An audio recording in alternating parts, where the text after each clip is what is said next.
Success mantra, we shape future. Hello, welcome to success mantra. Welcome students and this is our new initiative जिसमें हम start करेंगे अपनी concept talks regarding to the polity and GK section. बच्चों एक नया initiative है, इसमें स्टार्ट किए गए हैं कि जो इसेंशियल कॉन्सेप्ट्स हैं उसको हम जो है वीडियो के थ्रू जो है आप सब तक पहुंचाएं। आप इसको अगर एक्सेस करना चाहते हैं तो you should visit the success Mantra YouTube page. हमारा प्लेलिस्ट सेक्शन में जाइए, वहाँ पर कॉन्सेप्ट टॉक्स के सेगमेंट पर क्लिक कीजिए तो वहाँ पर आपको जो दूसरे सब्जेक्ट्स के भी कॉन्सेप्ट टॉक्स मिलेंगे। तो जैसे अभी पॉलिटी वाली प्लेलिस्ट को जब क्लिक करेंगे तो पॉलिटी के सारे कॉन्सेप्ट टॉक्स के वीडियोस जो हैं आपको उसमें एक जगह समप होकर मिलेंगे। इसके अंदर हम स्टार्ट कर रहे हैं जो इसेंशियल टॉपिक्स हैं, जो इसेंशियल चैप्टर्स हैं पॉलिटी के, जो कॉन्सेप्ट हैं उसको हम यहाँ पर डिस्कस कर रहे हैं। ये कॉन्सेप्ट बच्चों बहुत इंपॉर्टेंट हैं, लॉ बैकग्राउंड हो या नॉन या फिर क्लैट एग्जाम हो या नॉन क्लैट एग्जाम्स हो, DLLB हो या कोई भी एग्जाम आप दे रहे हैं तो उन सब में पॉलिटी के क्वेश्चंस पूछे जाते हैं, आते हैं, है ना। तो उनको हम यहाँ पर डिस्कस करेंगे, समझेंगे कि किस तरीके से उन क्वेश्चंस को टैकल किया जाए, उन कॉन्सेप्ट को ब्रशअप किया जाए। ठीक है, तो प्लीज़ VV10 देखिए, इसको समझिए और इसकी पूरी सीरीज आपको आगे मिलने वाली है। ठीक है, तो ध्यान रखना है कि ये फर्स्ट लेक्चर है, इसके बाद जो है दूसरे लेक्चर्स भी इसी प्लेलिस्ट में जो है ऐड ऑन होते चले जाएंगे। तो अगर जब आपको रिवाइज करना हो, समझना हो, कॉन्सेप्ट देखना हो तो आप बस सीरीज को फॉलो कीजिए and you will cover up the entire segment. ठीक है, सारे कॉन्सेप्ट आपको आपको फिंगर टिप्स में यहाँ पर मिलने वाले हैं। ठीक है, चलिए स्टार्ट करते हैं बच्चों। The very first slide of the very first chapter of the segment is the making of the constitution, है ना। तो मेकिंग ऑफ द कॉन्स्टिट्यूशन में जो फर्स्ट सेगमेंट हम देखने वाले हैं वो ये देखने वाले हैं कि किस तरह से कॉन्स्टिट्यूशन को फ्रेम किया गया, उसके लिए किस तरीके से जो है एफर्ट्स डाले गए और टाइम टू टाइम कैसा उसका डेवलपमेंट हुआ है। बच्चों ब्रिटिश ईस्ट इंडिया कंपनी या ब्रिटिश गवर्नमेंट के हाथ से निकलकर जब पावर को ट्रांसफर किया जाना था इंडियन लीडर्स के हाथ में, तो सबसे पहले ये क्वेश्चन निकल के आया कि आपके पास एक वेल फ्रेम्ड कॉन्स्टिट्यूशन होना चाहिए, है ना। तो कॉन्स्टिट्यूशन असेंबली को ये काम दिया गया कि आप कॉन्स्टिट्यूशन फ्रेम करें। ठीक है, और 1946 नवंबर में सबसे पहले जो है इस तरह का एक कैबिनेट मिशन प्लान आया जिसमें लॉर्ड माउंटबेटन उस समय जो है वॉइसरॉय हुआ करते थे, लास्ट वॉइसरॉय वही रहे हैं भारत के। तो उन्होंने ये जो है साफ साफ ये बोला कि ठीक है, इंडियंस जो है एक कॉन्स्टिट्यूशन असेंबली बनाएं और भारत की कॉन्स्टिट्यूशन असेंबली जो डिसाइड करने वाली थी कि भारत का कॉन्स्टिट्यूशन किस तरह से होने वाला है। टोटल स्ट्रेंथ बात करें उस कॉन्स्टिट्यूशन असेंबली की तो उसमें टोटल 389 कैंडिडेट्स ने पार्टिसिपेट लिया, जिसमें से 296 सीट्स जो हैं वो एलोकेट थी ब्रिटिश इंडिया के लिए, जबकि 93 सीट्स जो हैं वो प्रिंसली स्टेट्स के लिए एलोकेटेड थी। ध्यान से समझना है, भारतीय रजवाड़े हुआ करते थे उन दिनों में, है ना। तो वो एरिया जो डायरेक्ट कंट्रोल में था ब्रिटिश गवर्नमेंट के, उसमें 296 सीट्स को एलोकेट किया गया, जबकि 93 सीट्स जो हैं जो रियासतें थी, जो प्रिंसली स्टेट्स थे, उनके लिए छोड़े गई और टोटल नंबर ऑफ सीट्स थी 389। इसमें से वो सीट्स नहीं हैं जो पाकिस्तान की हैं, वो अलग हो गई है ना, पाकिस्तान अलग है। ठीक है, उसकी सीट को मिला के तो 389 से ज़्यादा बन जाएगा आंकड़ा फिर, है ना, उसको सेपरेट आउट कर दिया गया है। अब शुरू में तो रियासतें इसमें शामिल नहीं हुई, बाद में उन्होंने उन सीट्स को जो है फिलअप किया, लेकिन बिना उनकी प्रेजेंस के भी कॉन्स्टिट्यूशन असेंबली ने अपना काम करना स्टार्ट कर दिया। कॉन्स्टिट्यूशन असेंबली का मतलब समझ लीजिए आप, लोकसभा होता है ना, लोकसभा राज्यसभा होता है, ये इसकी जगह बस उसी हाउस में इन 389 मेंबर्स को बैठा दीजिए। ठीक है, इन 389 मेंबर्स को इस हाउस के अंदर बैठा दीजिए और इनको काम दे दीजिए कि आपको कॉन्स्टिट्यूशन बनाना है। That is the constitution assembly. ठीक है, बाद में कॉन्स्टिट्यूशन बनाने के बाद कॉन्स्टिट्यूशन असेंबली जो है डिसॉल्व हो जाएगी और वो कन्वर्ट हो जाएगी फिर लोकसभा राज्यसभा में, जिसे हम बोलेंगे क्या, लेजिस्लेटिव। क्या बोलेंगे, लेजिस्लेटिव। ठीक है, ये याद रखना है। तो दैट्स द डिफरेंस। बच्चे समझ में नहीं आता कॉन्स्टिट्यूशन असेंबली क्या है, अरे कुछ नहीं है, वही जो पहली लेजिस्लेटिव स्टैब्लिश हुई थी उसी के मेंबर्स जब कॉन्स्टिट्यूशन बना रहे थे तो कॉन्स्टिट्यूशन असेंबली था, बस बात खत्म। कितनी सीट थी टोटल, कितने मेंबर थे, 389 मेंबर्स थे। उसमें से 296 ब्रिटिश कंट्रोल वाले स्टेट से जो है मेंबर्स चुने गए थे और 93 सीट्स किसको दी गई थी, प्रिंसली स्टेट्स को दी गई थी। ये याद रखना है। ठीक है, आई होप ये आपको समझ में आया होगा। उसके बाद नेक्स्ट जो मेजर फीचर आपको देखने को मिलेगा बच्चों कॉन्स्टिट्यूशन मेकिंग का,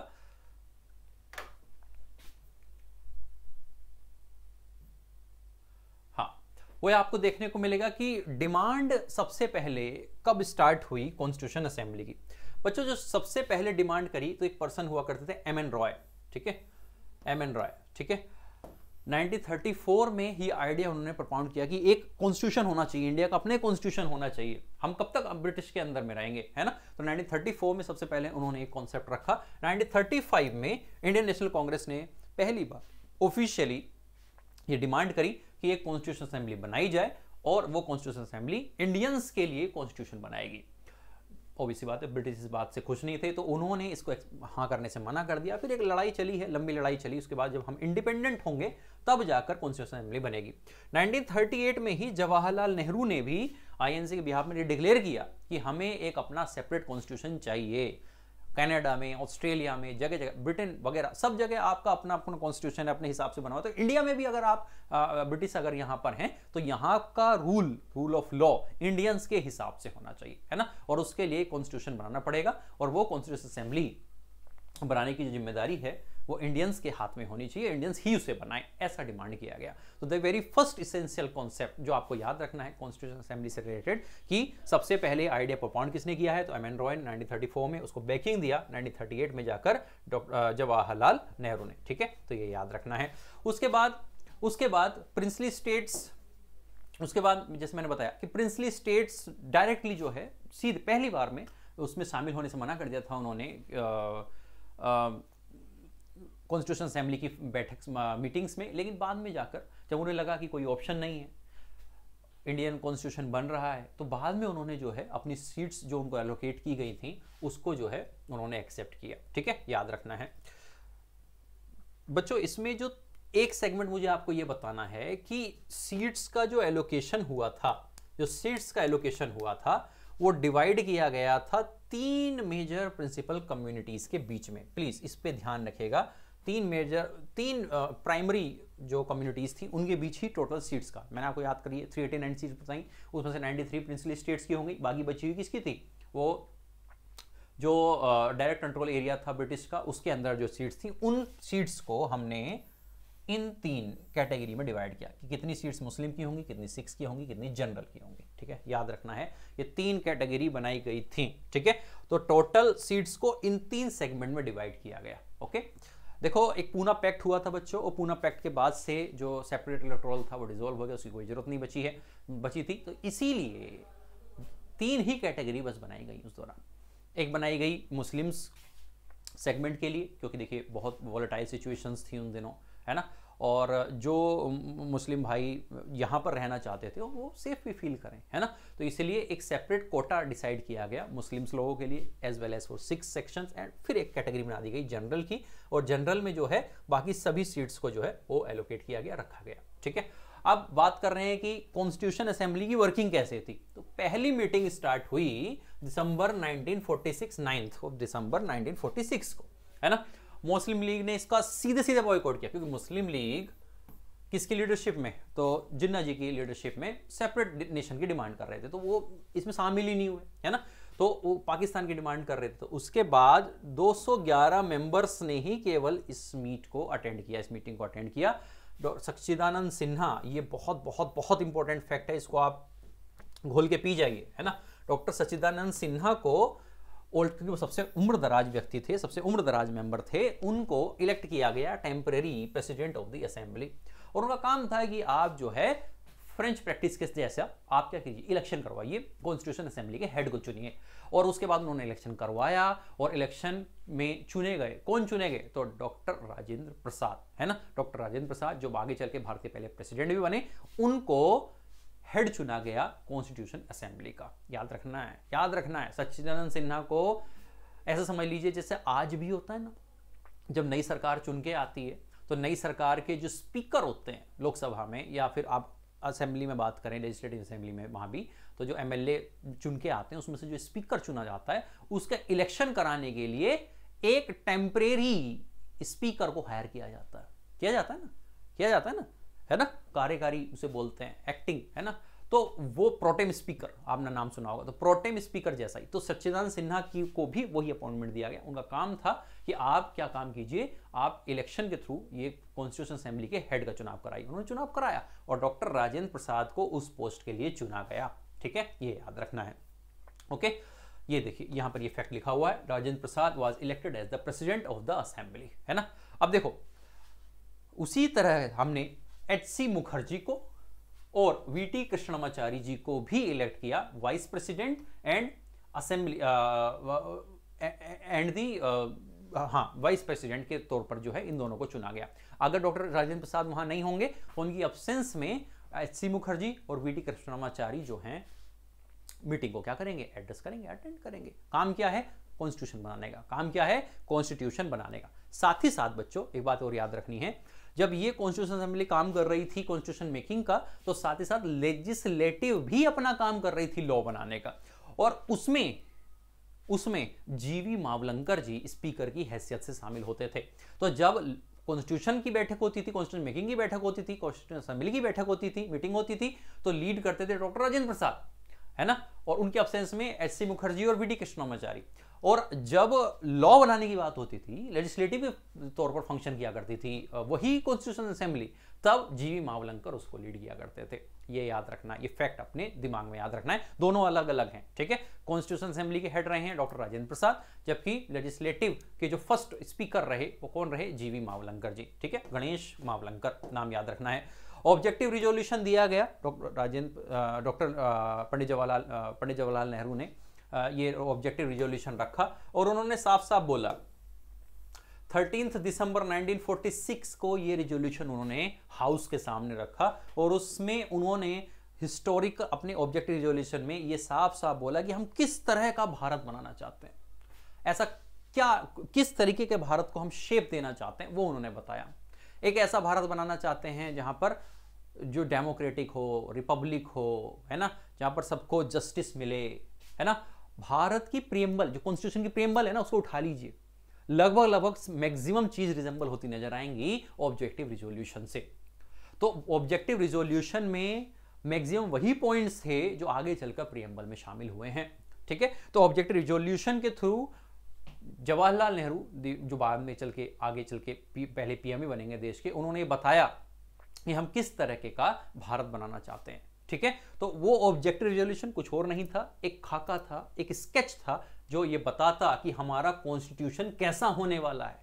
ऑब्जेक्टिव रिजोल्यूशन विल डिसाइड कि किस तरह का कॉन्स्टिट्यूशन हमारा होगा, ठीक है। तो उसी का, जैसे हम कोई भी काम करने जाते हैं तो हम पहले बताते हैं ना कि हम इसमें क्या करने वाले हैं। तो कॉन्स्टिट्यूशन बनाने वाले हो तो ठीक है, तो कॉन्स्टिट्यूशन में किस तरह कॉन्स्टिट्यूशन आप बनाओगे, कैसे कैसे वो बनेगा, वो सब डिसाइड बताया गया किसके अंदर, ऑब्जेक्टिव रिजोल्यूशन के अंदर, बाई पंडित जवाहरलाल नेहरू। कब बताया गया, 13 दिसंबर 1946। डेट याद रखनी है, फैक्ट्स वाला सेक्शन है, ये फैक्ट्स आपको याद रखने पड़ेंगे, ये फैक्ट्स एग्जाम में आते हैं बच्चों, ठीक है, ये याद रखना है आपको, ठीक है।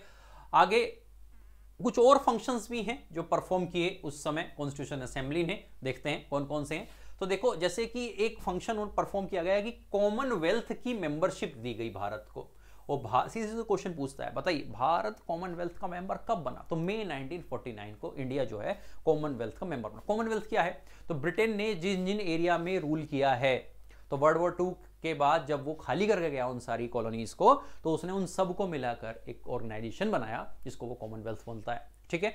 और कॉमनवेल्थ को भारत ने कब ज्वाइन किया, 1949 को ज्वाइन किया। साथ ही साथ हमने नेशनल फ्लैग को कब अडॉप्ट किया, ये डेट यहां मैंने मेंशन की है, 22 जुलाई 1947 को हमने नेशनल फ्लैग को ऑप्ट किया। ये बच्चों इसका ऑर्डर लगवा लेता है वो, बताइए इनमें से कौन सा इवेंट सबसे पहले होगा, कौन सा बाद में होगा, या फिर सीधे डेट भी पूछता है, सीधे डेट पूछता है कि बताइए नेशनल फ्लैग को कब ऑप्ट किया गया। साथ ही साथ नेशनल एंथम को कब ऑप्ट किया गया है, 24 जनवरी 1950। साथ ही साथ नेशनल सॉन्ग को कब ऑप्ट किया गया, 24 जनवरी 1950। ये याद रखनी, डेट्स याद रखनी हैं, ये सारी डेट्स आपको याद होनी चाहिए। उसके बाद पहले प्रेसिडेंट डॉक्टर राजेंद्र प्रसाद का इलेक्शन कब हुआ, तो जनवरी 24, 1950, ठीक है। ये बेसिक फैक्ट्स हैं, ये आपको याद रखने चाहिए, एग्जाम में पूछे जाते हैं, सीधे पिन पॉइंट पूछता है, ठीक है।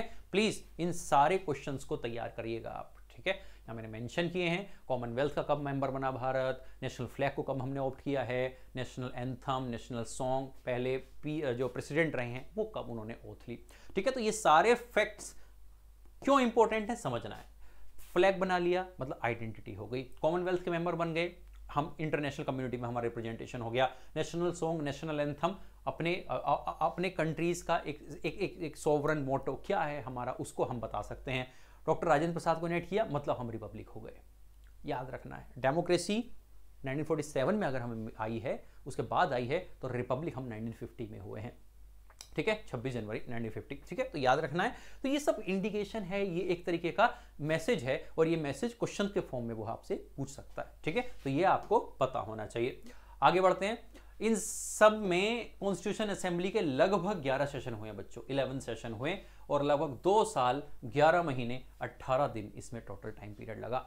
ठीक है, तो ये भी क्वेश्चन पूछ लेता है, बताइए टोटल कितना टेन्योर लगा, कितना टाइम पीरियड लगा पूरे कॉन्स्टिट्यूशन को बनने में। 2 साल 11 महीने 18 दिन, 2 years 11 months and 18 days। ठीक है, ये टोटल टाइम पीरियड है जिसमें टोटल 11 सेशन हुए, और उन 11 सेशन में कॉन्स्टिट्यूशन असेंबली ने कई बार मीटिंग करी, 11 बार मीटिंग करी, यहां मैंने मेंशन किया है ना। और लगभग इस पूरे 11 मीटिंग्स में 2 साल लगे, 11 महीने और 18 दिन लगे, और तब मिलकर तैयार हुआ एक ऐसा कॉन्स्टिट्यूशन जिसमें 60 कंट्रीज का रेफरेंस था, जिसको ड्राफ्ट करने के लिए 114 दिन लग गए, है ना। और तब जाकर टोटल खर्चा लगा लगभग 64 लाख। ये पूछ देता है क्वेश्चन कभी कभी वो कि बताइए टोटल कितने पैसे खर्च हुए कॉन्स्टिट्यूशन बनाने में। 64 लाख उस जमाने में बहुत होते थे, ये बात याद रखना है। ठीक है, ओके। तो ये कुछ फैक्ट्स हैं, बेसिक फैक्ट्स हैं regarding to the making of the constitution, ये आपको पता होने चाहिए। नेक्स्ट, मूविंग ऑन, एक मिनट बच्चों, I think we missed a slide. I think we missed a slide.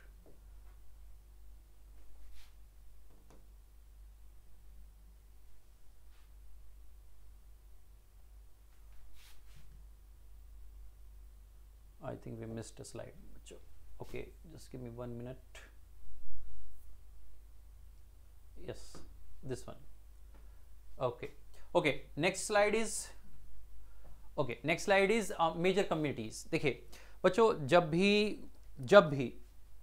इस तरह का बड़ा एक सेशन चलते, 11 सेशन हुए मैंने आपको बताया, लगभग 2 साल 11 महीने लग गए, लगभग ऑलमोस्ट 3 years है, ऑलमोस्ट 3 साल तक जब मीटिंग्स चलती हैं, तो ऐसे रैंडम काम नहीं हो जाता ना, सबका काम डिवाइडेड होगा कि आपको ये करना है, आपको ये करना है, आपको ये काम करना है ना, तभी जाके एक किसी गोल को हम अचीव कर पाते हैं। ठीक है, तो जैसे यहाँ सक्सेस मंत्रा में मैं करंट अफेयर जी के सेक्शन लेता हूँ, ऐसे लीगल के सेक्शन लेते हैं विवेक सर, ऐसे ही मैथ के सेक्शन लिए जाते हैं, है ना। हर टीचर अलग अलग है, हर किसी का काम अलग अलग डिवाइड है। वैसे ही कमिटीज बनाई गई, किसके अंदर, कॉन्स्टिट्यूशन असेंबली के अंदर डिफरेंट कमेटीज बनाई गई। जैसे पहली कमेटी बनाई गई union power committee, Jawaharlal Nehru उसके क्या थे, हेड थे, under the leadership of the Pandit Jawaharlal Nehru. साथ ही साथ यूनियन कॉन्स्टिट्यूशन कमेटी बनाई गई, वो भी नेहरू जी के अंडर में बनाई गई।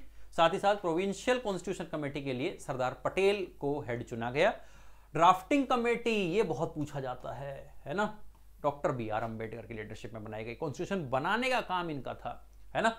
जबकि यूनियन पावर्स कमेटी, जिसमें यूनियन की पावर उसको इलेबोरेट करना, जवाहरलाल नेहरू के अंदर यूनियन कॉन्स्टिट्यूशन कमेटी बनाना, ये भी जवाहरलाल नेहरू के अंदर, और प्रोविंशियल कॉन्स्टिट्यूशन कमेटी बनाना, ये सरदार पटेल के अंदर। ये कमेटीज बहुत पूछी जाती हैं।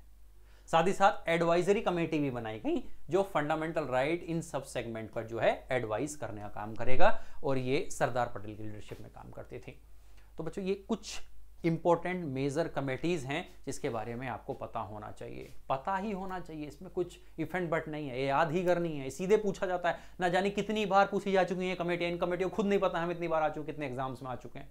ठीक है, तो आपको ये पढ़ना ही है। ठीक है, ये कमेटीज आपको तैयार करनी पड़ेंगी। कमेटी क्यों बनाई गई हैं, ताकि काम जल्दी से हो सके, इफेक्टिव वे में हो सके, डिवाइड हो सके, हर किसी का एक रोल डिवाइड किया जा सके, और उस सारे डिवाइडेड रोल को फिर कॉम्प्रिहेंसिव बैनर में मिलाकर एक सशक्त कॉन्स्टिट्यूशन को तैयार किया जा सके। इसके लिए ये पूरी कमिटीज जो हैं वो डिजाइन की गई हैं। ठीक है, याद रखना है।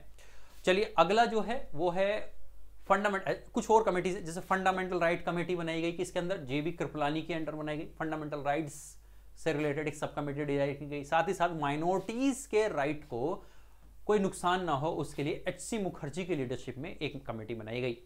North east frontier tribal areas in सब के लिए गोपीनाथ बारदोलई इनकी लीडरशिप में कमेटी बनाई गई।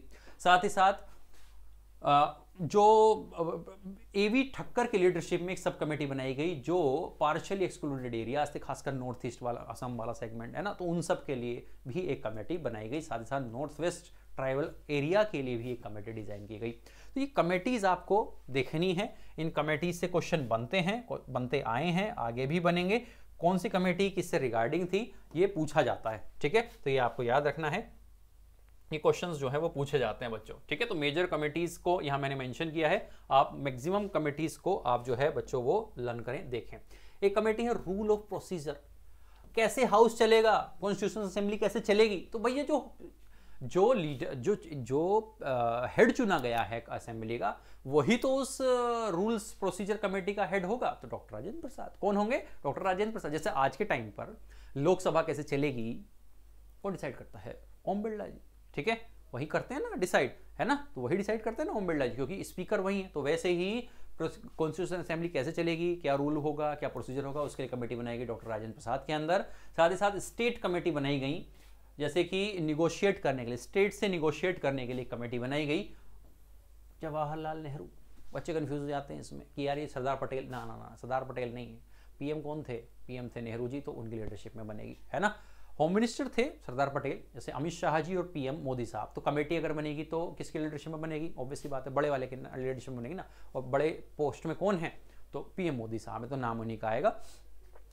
जो प्रोविंशियल कॉन्स्टिट्यूशन है उसके लिए सरदार पटेल की लीडरशिप में केवल एक कमेटी बनी है, तो उसको आपको दिमाग में रखना है। ये कमेटी बच्चे गड़बड़ कर देते हैं, है ना। स्टेट कमेटी मतलब स्टेट से निगोशिएशन कौन करेगा? तो स्टेट से निगोशिएशन कर भले ही सरदार पटेल रहे थे, लेकिन कर किसके बिहाफ पे रहे थे? तो लीडर ऑफ द हाउस कौन था? तो जवाहरलाल नेहरू, ठीक है, याद रखना है। और वैसे ही एक स्टीयरिंग कमेटी, वो भी डॉक्टर राजेंद्र प्रसाद के अंदर में, किस तरह से हाउस चलना है, किस तरह से चलेगा, वो भी उसके उनके अंडरशिप में बना है, ठीक है बच्चों। तो ये आपको याद रखना है, ये बहुत इंपॉर्टेंट है और ये कमेटीज पूछी जाती है। और उसमें से भी सबसे इंपॉर्टेंट कमेटी है वो कौन सी है? Drafting committee under the leadership of doctor B R. Ambedkar. नाम सुना होगा, वो चेयरमैन थे इसके।